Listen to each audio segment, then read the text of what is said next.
নমস্কার, প্রতিদিনের মতন আজকে আরেকটি ব্লগ শেয়ার করব। সকালবেলা ঘুম থেকে উঠে বাইরের ওয়েদারটা অনেক ভালোই ছিল, কিন্তু এখন আবার রাত্রে মাঝে মধ্যে বৃষ্টি হয়। বৃষ্টি হলে তো অনেক ভালো লাগে, একটু ঠান্ডা লাগে। আর এখন যে আবার আজকে কিন্তু অনেক প্রচণ্ড গরম পড়েছে, কিন্তু আজকে ওই আমার এদিকে পূজা টুজা দিতে দিতে অনেক লেট হয়ে গেল। আর মেয়েকে বললাম আমি রুটি বানিয়ে নাও আর ডিম ভাজি করতে। মেয়ে আজকে আমি সব কিছু রেডি করে দিয়েছি, আর মেয়ে রুটি বানিয়ে ডিম ভাজি করে বাইরের জন্য রেডি করতেছি। তারা গুঁড়া করে পেঁয়াজ কেটে, কাঁচামরিচ কেটে, দেখেন না, লেবু কাটে, এরপরে সস দিয়ে ডিম ভাজির উপরে পিৎজা বানিয়ে দিতে আছে বাইরে। বাইরে আজকে আবার পরীক্ষা আছে, তারা গুঁড়া করে দিচ্ছে খাওয়া।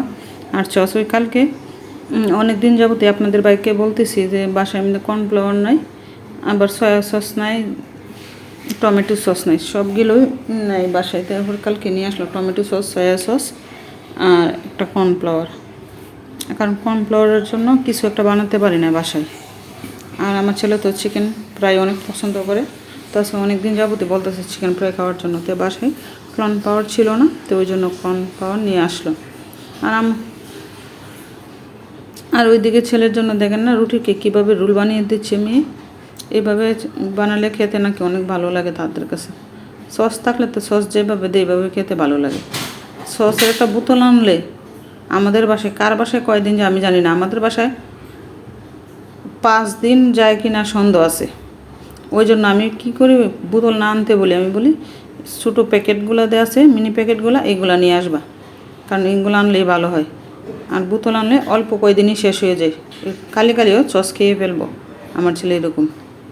আর আমার ছেলের মতন কার কার ছেলে এরকম বাসায় মিলে দুষ্টামি করে, কেউ একটু বললেন কমেন্ট করে। আর তারা গুঁড়া করে সব কিছুই করে নিলাম। সকালে নাস্তা খেয়ে আমি বের হয়ে গেলাম বাইরে, আমার সাথে চা বানিয়ে নিলাম। আর আমার তো চা না খেলে ভালো লাগে না। চার একটা যে বাজে নেশা হয়ে গেল এখন।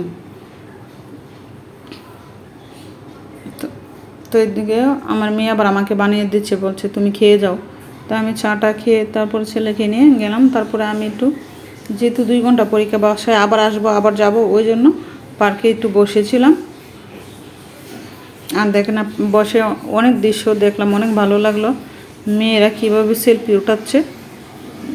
এরপরে বাসায় আসার পরে ছেলেকে নিয়ে বাসায় আসা পড়ছি। তারপরে আমার মেয়ে জাম্বুরা, ওই কালকে একটা জাম্বুরা নিয়ে আসলো, তো কালকে অর্ধেকটা খাইছে, আজকে অর্ধেকটা।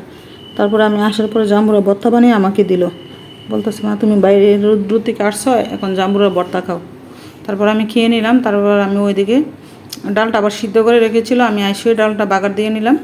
আর মাছ, কয়েক পিস মাছ ভাজি করে নেব। আর ওইটি অনেক আগের পুরানা চাল ছিল, বিন্নি চাল, আমার বোনে দিয়েছিল, কিন্তু অর্ধেকটি খাওয়া হয়েছিল আর অর্ধেকটি রয়ে গেছে। কিন্তু আজকে দেখি কি তার ডিব্বার মধ্যে অনেক কেরি জমে গেছে। তো এই চালগুলো ফালে দুধ দিয়ে তো লাভ নাই। তো চিন্তা করলাম আমি সকালবেলায় চালগুলোকে ভালো করে ধুয়ে ভিজিয়ে তুয়ে গেছি। তারপরে আইসা মেয়েটাকে রান্না করে ফেললাম, একটু টুলো দিয়ে পোলাওর মতন রান্না করলাম। আর মাছ ভাজির সাথে ডিম ভাজি ছিল, ভাজি দিয়ে খেতে অনেক ভালো লাগে। তো মাছ আমি ভাজি করে নিলাম খাওয়ার জন্য। আর সাথে ডাল, আবার কালকের কুচু ছিল, বেগুনের গাড়া ছিল। তো এই ছিল আজকে দুপুরের রান্নাবান্না আজকে। কারণ বাহিরে গেলে বাহিরে তা এসে রান্না করতে এরকম ভালো লাগে না। বললাম না, শুধু ডালটা সিদ্ধ করে রেখেছি মেয়ে, আর আমি এসে তাড়াহুড়ো করে সব কিছু করে নিলাম। সব কিছু মেয়ে রেডি করে দিয়েছে আমাকে, আর আমি শুধু বসে রান্নাটা করলাম আর কি। আর এই ছিল আজকে দুপুরের রান্নাবান্না। ওইটা ছিল রাত্রের ভিডিও। সন্ধ্যার সময় চা নাস্তা খেয়ে নিলাম। ভালো লাগলে লাইক শেয়ার করবেন।